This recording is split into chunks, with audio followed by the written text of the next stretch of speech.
Okay guys, another unboxing video for today. Yes, buksan na po natin. Okay, so ito. Ayan, so meron siyang label. Fragile lang naman siya. Buksan na po natin. Ayan, pinaka-plastic.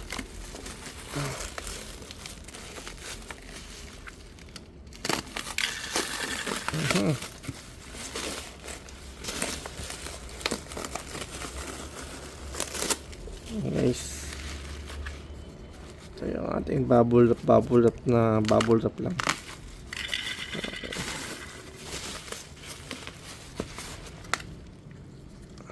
Ayun, yung kanyang box, may wagang box.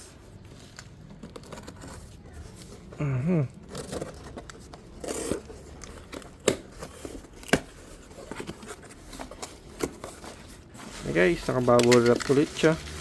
Yun. Meron siyang resibo.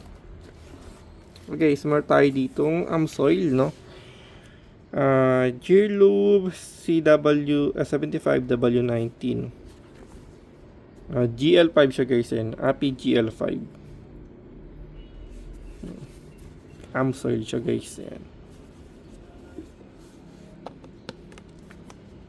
Masang sticker, wala mas kasama sticker to. Ayan guys, so yung link ilalagay ko na lang sa description po, no, para makabili po kayo. So 2 liters po ito, no.